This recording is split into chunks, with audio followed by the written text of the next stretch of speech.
कुसुमताई अंगणात बसून गहन विचारात हरवून गेल्या होत्या. इतक्यात दरवाजा उघडल्याचा आवाज झाला आणि त्या दचकल्या. त्यांनी पाहिले तर त्यांचा मुलगा आशिष ऑफिसमधून परतला होता.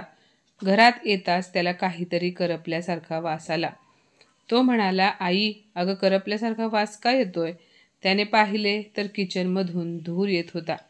तेव्हा तो जोराने पावलं टाकत थेट स्वयंपाकघराकडे गेला.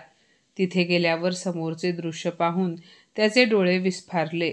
गॅस मोठ्याने जळत होता आणि त्यावर ठेवलेल्या कढईतील भाजीचा करपवून कोळसा झाला.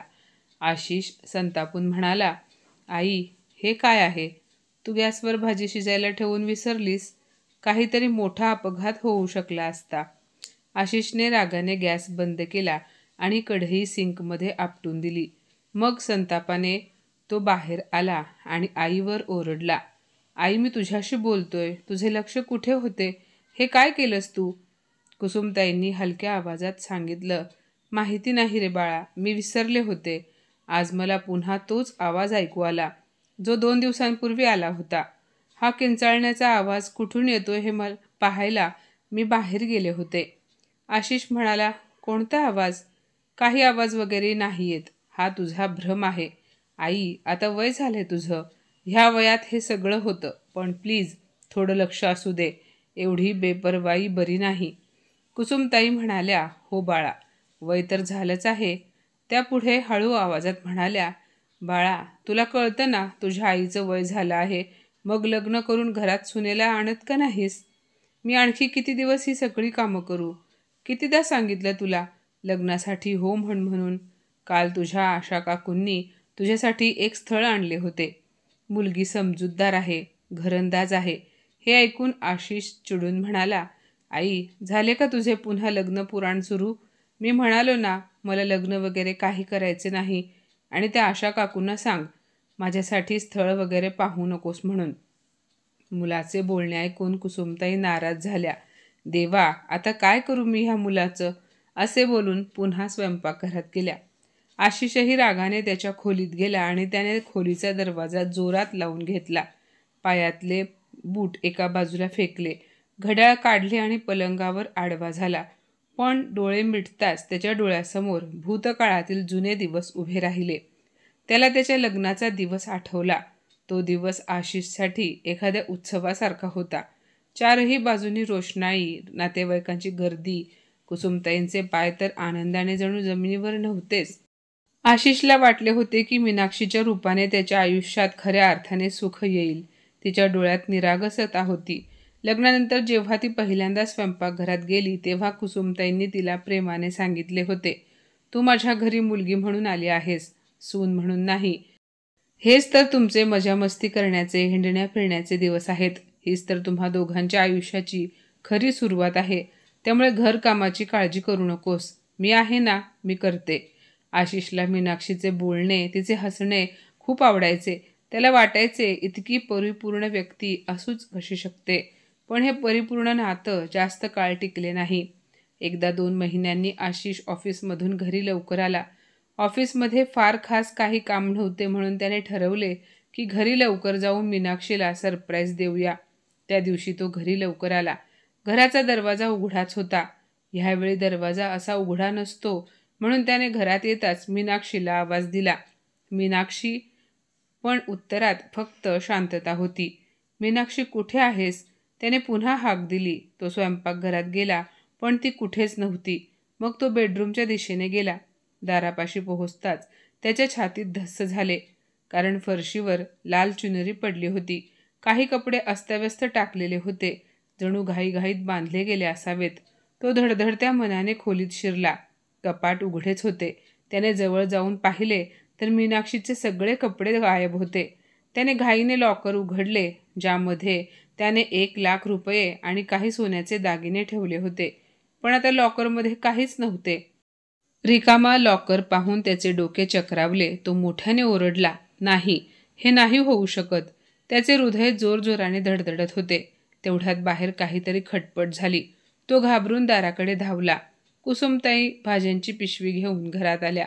त्या खूप थकल्या होत्या.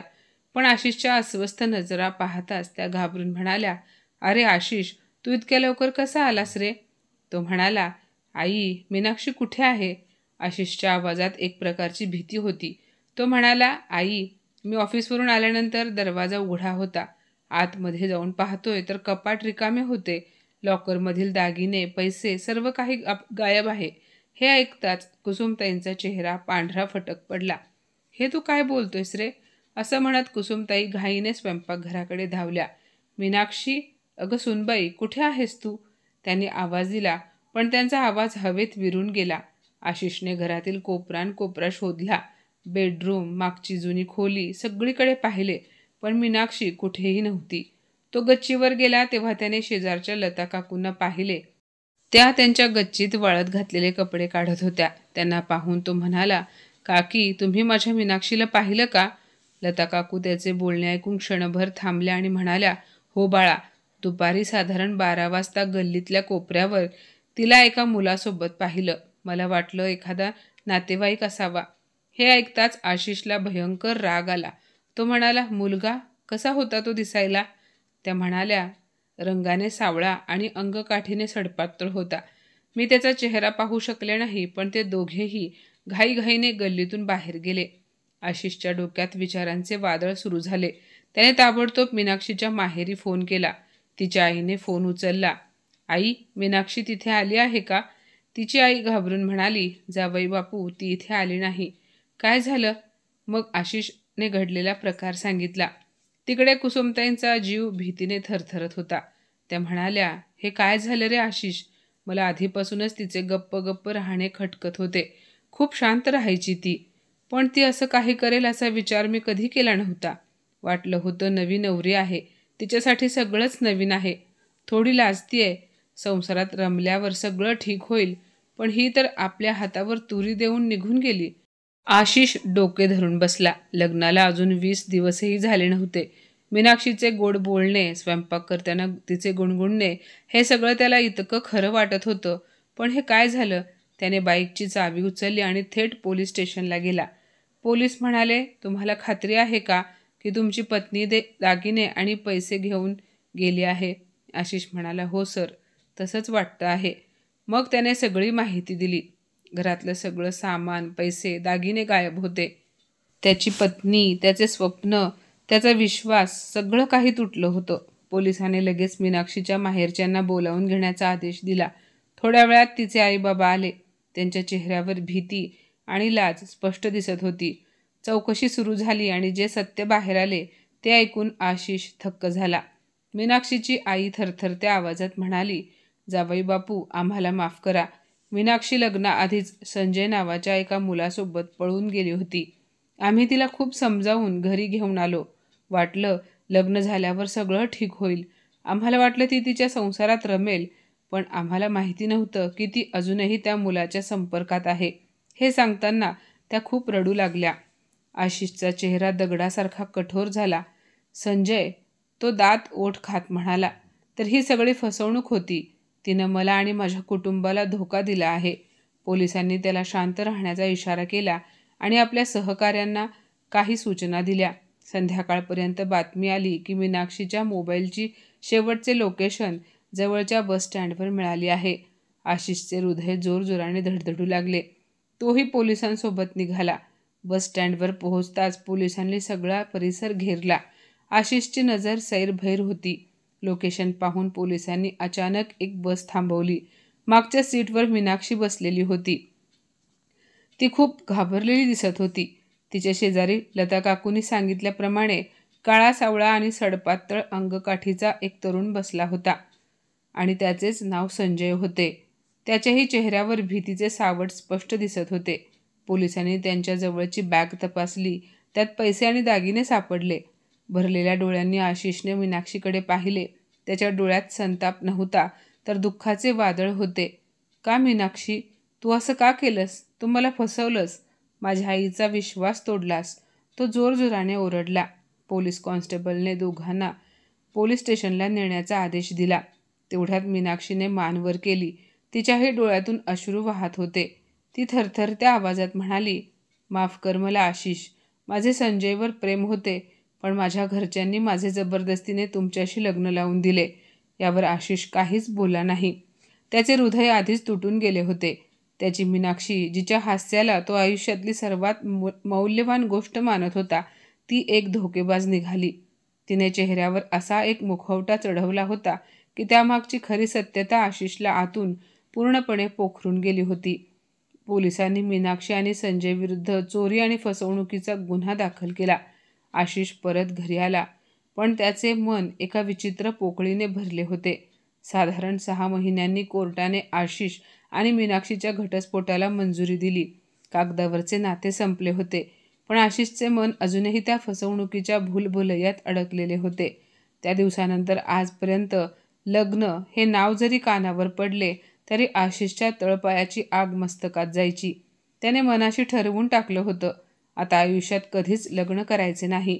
बिछाण्यावर पडलेला आशिष स्वतःशीच पुटपुटत होता. तेव्हाच बाहेरून कुसुमताईंचा आवाज आला. "अरे आशू बाळा, ये बरं, चल, जेवण तयार आहे, जेवायला बस." तो म्हणाला, "नाही आई, मला भूक नाही." त्याने खोलीतूनच आवाज दिला.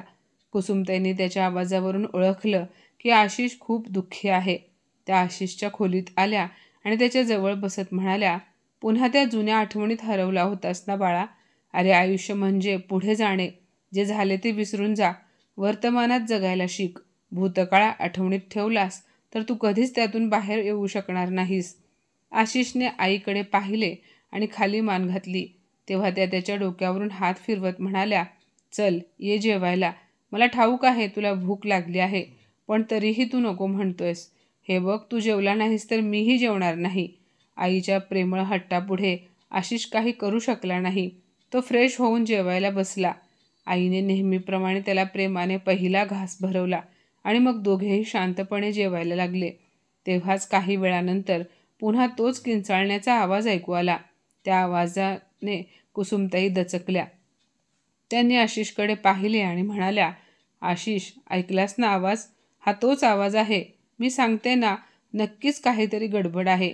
आशिषही तो आवाज ऐकून चकित झाला आणि म्हणाला, "आई, मला वाटतं हा आवाज खरंच मागच्या घरातून येतोय. तू त्या लोकांना ओळखतेस का?" कुसुमताईंनी नकारार्थी मान हलवली. "नाही रे, आपल्याला इथे राहायला येऊन अजून महिनासुद्धा झालेला नाही. त्यामुळे आपल्या आजूबाजूला किंवा मागे पुढे कोण कोण राहतं याची मला काहीच माहिती नाही. पण नक्कीच इथे काहीतरी घडत आहे." आशिष म्हणाला, "हो आई, तू बरोबर बोलतेस. नक्कीच कोणीतरी त्रासात आहे." कुसुमताई म्हणाल्या, "आशिष, असं गप्प बसून चालणार नाही, तर आपल्याला जाऊन पाहावं लागेल की नक्की काय प्रकार आहे." आशिष थोड्या रागाने म्हणाला, "आई, मला नाही वाटत तुला कोणाच्या घरी जाण्याची गरज आहे. जर खरंच कोणाला त्रास होत असेल तर ते स्वतः इथे येऊन सांगतील. आपण का उगाच इतरांच्या भानगडीत पडायचे?" कुसुमताई म्हणाल्या, "अरे आशिष, तू म्हणतोयस ते बरोबर आहे. पण खरंच जर कोणी त्रासात असेल, संकटात असेल तर फक्त आपली जबाबदारी नाही म्हणून मी शांत बसू का?" आशिष म्हणाला, "आई, दुसऱ्याला मदत करण्यासाठी तू स्वतः कुठे नीट आहेस? बीपीची गोळी वेळेवर घेतली नाहीस तर चक्कर येते तुला. तू एकटी जाऊन काय करणार? आणि तो किंचाळण्याचा आवाज तर एखाद्या बाईचा वाटतोय. कदाचित तिला काही मानसिक त्रास होत असेल." कुसुमताईंनी शांतपणे मान डोलावली. "हो बाळा, बरोबर आहे, पण कदाचित काही वेगळंही असू शकते. एकदा जाऊन पाहायला काय हरकत आहे?" आशिष म्हणाला, "ठीक आहे आई, जर तुला जाऊन पाहायचेच आहे तर तू जा, पण लक्षात ठेव, मदत तेवढ्यापुरती करावी. जास्त खोलात जाऊन शोध घेण्याची काही गरज नाही. आणि हो, जास्त वेळ तिथे थांबू नकोस, लगेच परत ये." कुसुमताईंनी होकारार्थी मान डोलावली. दुसऱ्या दिवशी आशिष ऑफिसला गेल्यानंतर कुसुमताईंनी घरची सगळी कामं आटोपली आणि मागच्या घराकडे जायला निघाल्या. तिथे जाऊन त्यांनी दरवाजा ठोठावला तर आतून एक स्त्री बाहेर डोकावून म्हणाली, "काय पाहिजे?" तिच्या चेहऱ्यावरून तर ती खाष्ट वाटत होती. कुसुमताई शांतपणे म्हणाल्या, "नमस्ते ताई, आम्ही समोरच्या घरात राहायला आलोय. साधारण 1 महिना झाला आहे." कुसुमताई पुढे काही बोलायच्या आधीच ती बाई कपाळावर आठ्या आणून म्हणाली, "मग मी काय करू?" तिचे बोलणे ऐकून कुसुमताई थोड्याशा गोंधळल्या. त्या बाईला म्हणाल्या, "खरं तर काही दिवसापासून तुमच्या घरातून कोणाच्या तरी ओरडण्याचा, किंचाळण्याचा आवाज येत होता. म्हणूनच मी विचारायला आले की काही अडचण तर नाही ना?" तेव्हा ती बाई कमरेवर हात ठेवून चिडून म्हणाली, "का बाई, तुम्ही काही समाजसेविका आहात का? की सगळ्यांच्या दुःख त्रास वाटून घेण्याचा ठेका घेतलाय तुम्ही? हे पहा, तुम्ही तुमचे बघा, आमच्याकडे कशाला आलात? सगळं ठीक आहे आमच्या घरात, निघा इथून. असे म्हणत त्या बाईने दरवाजा कुसुमताईंच्या तोंडावरच बंद करून टाकला. कुसुमताई क्षणभर तिथे स्तब्ध उभ्या राहिल्या. त्यांना पुढे काही बोलताच आले नाही. त्यांच्या मनात हजारो प्रश्नांची गर्दी झाली आणि मग त्या मुकाट्याने आपल्या घराकडे निघाल्या. चालता चालता त्या मनात म्हणाल्या, खरंच जर सगळं ठीक आहे तर मग ती बाई तुम्ही समाजसेविका आहात का असे का बोलली असेल? त्यांची नजर अजूनही मागच्या त्या बंद दरवाजाकडे जात होती. काही अंतर चालल्यावर त्यांना एका बेंचवर 2-3 बायका गप्पा मारताना दिसला. त्यांना पाहून कुसुमताई थांबल्या आणि मनात म्हणाल्या, कदाचित ह्यांच्याकडून काहीतरी सुगावा मिळेल. त्यांच्यातील एकीने कुसुमताईंकडे पाहिले आणि हसत म्हणाली, नमस्कार वहिनी, तुम्हीच ना त्या समोरच्या घरात नुकत्याच राहायला आलेल्या? हो, मी कुसुम. महिनाभरापूर्वीच इथे शिफ्ट झाले. नवीन असल्यामुळे शेजाऱ्यांशी ओळख करून घ्यावी म्हटलं. खूप छान केलं वहिनी. आजकाल शेजारीसुद्धा अनोळखीच राहतात. तुम्ही आलात, बरं वाटलं. दुसऱ्या बाईने त्यांना बेंचवर जागा करून दिली. कुसुमताई बसल्या, पण त्यांची नजर अजूनही त्या बंद दरवाजाकडे होती. त्यांनी विचारलं, ते समोरचं घर कोणाचं आहे? आता मी तिथे बोलायला गेले होते, पण त्यांचे बोलणे पूर्ण होण्याआधीच एक बाई म्हणाली, अहो वहिनी, तुम्ही त्या शालिनीच्या घरात गेला होतात? ती बाई फार विचित्र आहे, खूप गर्विष्ठ आहे, कुणाशी बोलत नाही, कुणाला घरात येऊ देत नाही. कुसुमताई म्हणाल्या, पण मला काही दिवसांपासून त्या घरातून किंचाळण्याचे आवाज येत होते, म्हणून विचारले गेले होते, पण उलट तिनेच मला सुनावलं. अहो वहिनी, आवाज आम्हीही ऐकलेत, दुसरी बाई गंभीरपणे म्हणाली. तिच्या घरात नेहमी भांडणं चालू असतात. खास करून तिच्या मुलाच्या लग्नानंतर जास्त भांडण व्हायला लागली. 2 महिन्यांपूर्वी त्याचे लग्न झाले. सून दिसायला देखणी आहे, संस्कारी वाटते, पण तरीही ते लोक तिला का त्रास देतात कोणास ठाऊक. हे ऐकून कुसुमताईंचे हृदय धडधडले. म्हणजे तो आवाज तिच्या सुनेचा आहे? बहुतेक तसंच दिसतंय. शालिनी तिच्या घरात डोकावू देखील देत नाही. बहुधा ते सुनेला मारतात, छळतात. अनेकदा आम्हालाही त्यांच्या घरातून जोरजोराने रडण्याचे, किंचाळण्याचे आवाज ऐकू आलेत. हे ऐकून कुसुमताई घाबरल्या. त्या म्हणाल्या, मग तिला तुम्ही मदत करायला कोणी का जात नाही? एखादा अडचणीत असेल तर त्याला मदत केली पाहिजे ना? त्यावर एक बाई म्हणाली, वहिनी, तुम्ही मदतीच्या गोष्टी करताय, पण तिच्या घरात कुणी काही कामासाठी जरी गेले तरी ती बाई शिव्या द्यायला सुरू करते. त्यामुळे सहसा आता तिथे कोणी जात नाही. त्या बाईने तर त्या सुनेला अगदी कैद्याप्रमाणे घरात डांबून ठेवले. काही वेळ गप्पा झाल्यानंतर कुसुमताई बेचैन मनाने आपल्या घरी परतल्या. संध्याकाळी आशिष ऑफिसवरून घरी आला तेव्हा कुसुमताईंनी त्याला सगळं सांगितलं. आशिषने आईला पुन्हा तिकडे जायचे नाही असं बजावून सांगितले. काही वेळाने कुसुमताई आणि आशिष जेवायला बसले तेव्हाही पुन्हा किंचाळण्याचा आवाज आला. आशिष म्हणाला, आई, हा तर तोच आवाज आहे. कुसुमताई म्हणाल्या, हो बाळा, हे लोक बहुतेक त्यांच्या सुनेला फार मारतात. आशिष काही काळ विचार करून म्हणाला, आई, तू बरोबर बोलतेस, पण ते आपल्याला त्यांच्या घरात येऊच देणार नाहीत. मग आपण त्या बाईला मदत कशी करू शकतो? कुसुमताई म्हणाल्या, आशिष, मी काय म्हणते, आपण तिथे जाऊ शकत नसलो तरी पोलिसांना तर बोलावू शकतो ना? आशिषला आईचे बोलणे योग्य वाटले. त्याने पटकन पोलिसांना फोन लावला. काही वेळात पोलीस आले आणि आशिष आणि कुसुमताई त्याच्यासोबत मागच्या घराकडे गेले. दारावरची बेल वाजवली तर शालिनीताईंनी दरवाजा उघडला. समोर कुसुमताईंना पाहून त्या चिडून म्हणाल्या, काय ग, तुला समजत नाही का? दुसऱ्यांच्या घरात डोकावणे बंद कर, तुझ्या घराकडे लक्ष दे. असे बोलून ती दार बंद करायला लागली तेव्हाच पोलीस इन्स्पेक्टर समोर आले. ते कडक शब्दात म्हणाले, तुमच्या सुनेला बाहेर बोलवा. पोलिसांना समोर पाहून शालिनीताई गोंधळली. ती घाबरत म्हणाली, तू पोलिसांना का घेऊन आलीस? कुसुमताई म्हणाल्या, तुमच्या घरातून सतत ओरडण्याचे, किंचाळण्याचे आवाज येतात. हे आवाज कोणाचे आहेत हे जाणून घेण्यासाठी मी पोलिसांना घेऊन आले. शालिनीताई म्हणाल्या, साहेब, माझी सून मानसिकदृष्ट्या आजारी आहे, म्हणून ती सतत आरडाओरड करते, किंचाळते. पोलीस कडक शब्दात म्हणाले, आम्हाला शहाणपणा शिकवण्याचा प्रयत्न करू नका. तुम्ही तुमच्या सुनेला बाहेर बोलावता की आम्ही आत येऊ? आम्हाला तुमच्या सुनेला भेटायचे आहे. असे बोलून पोलीस थेट घरात गेले. त्यांच्या मागे कुसुमताई आणि आशिषही गेले. समोर शालिनीताईंचा मुलगा नशेत आपल्या बायकोला शिव्या देत होता. तेवढ्यात शालिनीताईंची सून धावत बाहेर आली. समोर उभ्या असलेल्या कुसुमताई आणि आशिषला पाहताच तिच्या पायाखालची जमीन सरकली. कारण ती दुसरी कोणी नसून त्यांचीच घटस्फोटित सून मीनाक्षी होती, जी काही महिन्यांपूर्वी आपल्या प्रियकरासोबत सासरच्या घरातून पळून गेली होती आणि आता या नशेडी नवऱ्याच्या रोजच्या मारहाणीला बळी पडली होती. तिला पाहून आशिष आणि कुसुमताई दोघेही थक्क झाले. ते दोघे काहीही न बोलता परत जायला निघाले तेव्हा मीनाक्षीने कुसुमताईंचे पाय धरले आणि रडत म्हणाली, आई मला माफ करा. माझ्याकडून खूप मोठी चूक झाली. मी तुम्हा सर्वांना धोका दिला. ही माझ्या पापांची शिक्षा आहे. मी चांगल्या माणसांची फसवणूक केली म्हणून आज संजयसारखा नालायक माणूस माझ्या नशिबी आला. तो रोज मला मारतो, शिव्या देतो. सासूने तर मला मोलकरीण बनवले. ह्या दोघांनी मला 4 भिंतीच्या आत कैद केले आहे. माझ्या माहेरच्यांनीही माझ्याशी संबंध तोडले. माझ्या एका चुकीमुळे माझी माणसे माझ्यापासून दुरावली. मी उद्ध्वस्त झाले आहे. कुसुमताईंचा चेहरा रागाने लाल झाला. त्या कठोर स्वरात म्हणाल्या, हे बघ, एकतर तू मला आई म्हणू नकोस. तो अधिकार तर तू त्या दिवशीच गमावलास जेव्हा तू आमच्या घराची इज्जत धुळीस मिळवली. आम्ही तुला फक्त माणुसकीपोटी वाचवलं, नाहीतर नातं तर त्या दिवशीच संपलं होतं. हे ऐकून मीनाक्षीच्या डोळ्यातून अश्रूंच्या धारा वाहू लागल्या. ती जमिनीवर बसून गुडघ्यात मान घालून रडू लागली. आशिष आणि कुसुमताई मागे वळून न पाहता तिथून निघून गेले. शालिनीताई आणि तिचा मुलगा संजय यांना पोलिसांनी अटक केली आणि मीनाक्षी तिथेच बसून स्वतःच्या चुकीवर पश्चाताप करत राहिली. आता तिला कळून चुकले होते. लोभ आणि चुकीच्या माणसाच्या नात्यात अडकल्यामुळे तिचे संपूर्ण आयुष्य उद्ध्वस्त झाले. आज तिला कोणाचाही आधार नव्हता, कारण माहेरच्यांनीही तिच्याशी नाते तोडले होते. आता ती एकाकी पडली होती. इकडे काही दिवसानंतर आशिष आईने हट्ट केल्यामुळे दुसरे लग्न करण्यास तयार झाला.